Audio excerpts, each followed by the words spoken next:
Hello my dear students, आज जो हम पढ़ेंगे वो पढ़ेंगे कंजर्वेशन ऑफ मैकेनिकल एनर्जी। जैसा कि पहले लेक्चर में आपको बताया गया है कि जो मैकेनिकल एनर्जी होती है that is the sum of the kinetic energy and potential energy. तो how and when the mechanical energy will be conserved, let's see. Mechanical energy is the sum of the kinetic energy and the potential energy in an object that is used to do particular work. In other words, it describes energy of the object because of its motion or position or both. So my dear students, जो energy due to motion होती है वो तो kinetic energy होती है, और जो energy due to position होती है वो पोटेंशियल एनर्जी होती है, और इन दोनों का जो सम होगा वो मैकेनिकल एनर्जी। और individually kinetic energy you can say it's a kind of mechanical energy. So अब इसको समझने के लिए कि मैकेनिकल एनर्जी जो है कैसे मैकेनिकल एनर्जी के जो काइनेटिक एनर्जी और पोटेंशियल एनर्जी एक दूसरे में चेंज होते हैं, how the energy gets changed in one form to another form. तो बेटा देखिए, सबसे पहले ये जो आपको दिखाई दे रहा है एक सिंपल पेंडुलम है। ये जो है ये सीलिंग है, और सीलिंग से इस सिंपल पेंडुलम को यहाँ पे सस्पेंड किया गया है। सस्पेंड का मतलब यहाँ से लटकाया गया है। अब जिस पॉइंट से इसको लटकाया गया है उसको बोलते हैं पॉइंट ऑफ सस्पेंशन। अब पॉइंट ऑफ सस्पेंशन से एक ये स्ट्रिंग है, और स्ट्रिंग से ये स्फेरिकल जो ऑब्जेक्ट है इसको बोलते हैं बॉब। ये जो बॉब का मिड पॉइंट है और जो पॉइंट ऑफ सस्पेंशन है, पॉइंट ऑफ सस्पेंशन से बॉब के मिड पॉइंट तक की जो दूरी होती है उसको बोलते हैं लेंथ ऑफ सिंपल पेंडुलम। मान लीजिए अगर मैं इसको ए नाम दे दूँ और इस मिड पॉइंट को अगर मैं बी नाम दे दूँ, तो जो मेरे पास ए बी होगा, A B will be length of simple pendulum. So my dear students, अब ये देखिए जहाँ पे ये फ्रीली हैंग कर रहा है ये बॉब, यहाँ पे ये रेस्ट पे है। इस पोजीशन पे जो net force on the Bob है ना वो 0 है। Again I am saying, please listen carefully. At this position net force on the bob is 0. It means the bob is at equilibrium position. Then it means the bob might be at rest or moving with uniform motion. But here the bob is at rest. तो प्यारे बच्चों यहाँ पे देखिए, यहाँ पे ये जिस पोजीशन के ऊपर net force on the Bob 0 है उस पोजीशन को बोलते हैं mean position of the Bob. अब ये देखिए यहाँ पे जो पोटेंशियल एनर्जी है वो 0 रहेगी और काइनेटिक एनर्जी है वो मैक्सिमम रहेगी। अब मैं क्या करूँगा कि इस बॉब को राइट की तरफ ऐसे लेके जाऊँगा, तो आपको पता है ये देखिए इसकी पोजीशन चेंज हो गई। पोजीशन चेंज होने से इसमें क्या आएगी, पोटेंशियल एनर्जी आएगी। मैं इसको यहाँ तक मैक्सिमम डिस्टेंस तक लेके गया मीन पोजीशन से। वो जो मैक्सिमम डिस्टेंस होती है ना from mean position, that is called extreme position. Maximum distance पे जो पोजीशन होती है बॉब की that is called extreme position. अब यहाँ से देखिए एक्सट्रीम पोजीशन में क्या होगा, पोटेंशियल एनर्जी मैक्सिमम होगी लेकिन काइनेटिक एनर्जी 0 होगी। मीन पोजीशन और एक्सट्रीम पोजीशन पे अगर हम पोटेंशियल एनर्जी और काइनेटिक एनर्जी को देखें तो ये देखो जस्ट अपोजिट है। यहाँ पे 0 पोटेंशियल एनर्जी थी, यहाँ पे मैक्सिमम पोटेंशियल एनर्जी है। But the sum of the potential energy and kinetic energy at mean position will be equal to sum of the potential energy and kinetic energy at extreme position. This means in this case the mechanical energy is conserved.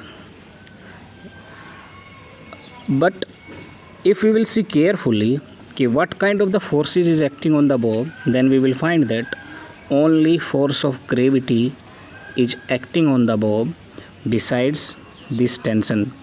If I consider the net force acting on the system, then I will say gravity, because tension within the system will cancel out. So the net force acting on the system is gravity, that is conservative force. So the conclusion is, if on the system only conservative force act, which force? Conservative force. अगर system के ऊपर केवल conservative force काम कर रहा है तो जो मैकेनिकल एनर्जी है ना, mechanical energy of system, that will be conserved. तो प्यारे बच्चों, इस एग्जाम्पल का यही मतलब था कि आपको समझ में आए मैकेनिकल एनर्जी क्या होती है, कब कंजर्व होती है। अब देखेंगे इसको कि कंजर्वेशन ऑफ मैकेनिकल एनर्जी की डेफिनेशन क्या है and proof of conservation of mechanical energy. तो सबसे पहले ये देखिए कंजर्वेशन ऑफ मैकेनिकल एनर्जी की डेफिनेशन क्या है। According to the principle of conservation of the mechanical energy, total mechanical energy of the system is conserved. चलो, मैकेनिकल एनर्जी जो है सिस्टम की कंजर्व रहेगी। कंजर्व रहने का मतलब क्या है कि it can neither be created nor destroyed but it can be transferred from one form to another form. अब यहाँ से देखिए मैकेनिकल एनर्जी कंजर्व रहेगी तो कंडीशन क्या है, if the forces doing work on the system are conservative in nature. अगर आप फिजिक्स में कहीं भी कंजर्वेशन ऑफ मैकेनिकल एनर्जी लगा रहे हो तो आप चेक करोगे कि जो फोर्सेस जो सिस्टम पे काम कर रहे हैं वो कंजर्वेटिव हैं या नहीं हैं। अगर कंजर्वेटिव के साथ साथ नॉन कंजर्वेटिव फोर्स भी काम कर रहे हैं सिस्टम के ऊपर तो आप कंजर्वेशन ऑफ मैकेनिकल एनर्जी नहीं लगाओगे। Then we will apply work kinetic energy theorem. So my dear students, now let's see the proof of conservation of mechanical energy। यहाँ पे देखिए, here is a body of mass m under action of the conservative force F gets displaced by delta x। देखिए ये हमारे पास एक body है जिसका मास m है और हम इसको कह सकते हैं, let's see this is the following body. ये नीचे की तरफ गिर रही है। जब ये नीचे की तरफ गिरेगी, मान लीजिए डेल्टा x से गिर गई, तो इसके ऊपर एक फोर्स काम कर रहा है। फोर्स और ब्रैकेट में x लिखने का मतलब है कि this force is varying with position x। तो अब ये क्या होगा कि मान लीजिए ये जो मास m है ये डेल्टा x से नीचे आ गया। तो जब ये डेल्टा x से नीचे आएगा तो इसकी जो है पोटेंशियल एनर्जी चेंज हो जाएगी, काइनेटिक एनर्जी भी चेंज हो जाएगी। तो सबसे पहले हम क्या करेंगे, जैसा कि हमने पिछले लेक्चर में पढ़ा था, सबसे पहले हम वर्क काइनेटिक एनर्जी थ्योरम लगाएंगे इस पर। According to the work kinetic energy theorem, जो net work done by all the forces is equal to change in kinetic energy. लेकिन इस केस में जो फोर्स काम कर रहा है वो केवल कंजर्वेटिव फोर्स है, क्योंकि फॉलिंग बॉडी है और हमने F माना कंजर्वेटिव। एक्चुअल में फोर्स ऑफ ग्रेविटी होता है, but here we have considered F।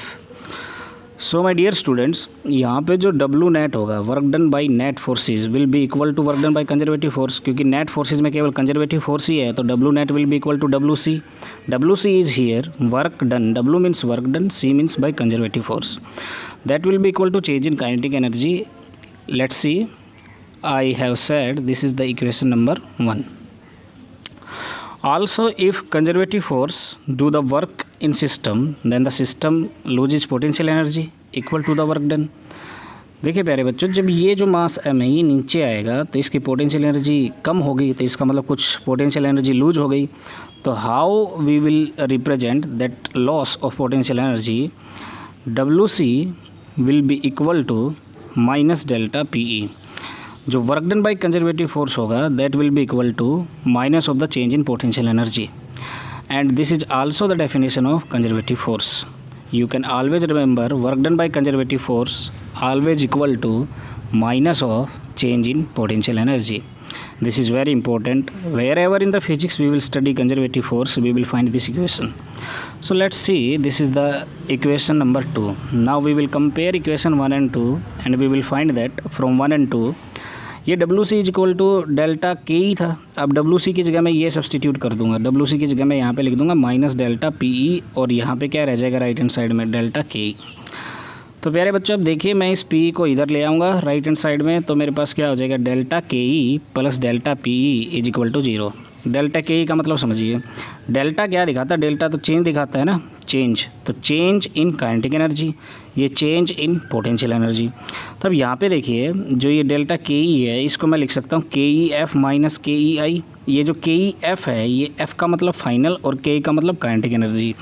तो ये मेरे पास फाइनल काइनेटिक एनर्जी है minus initial kinetic energy, plus delta PE को मैं क्या लिख सकता हूँ, final potential energy minus initial potential energy, that is equal to 0।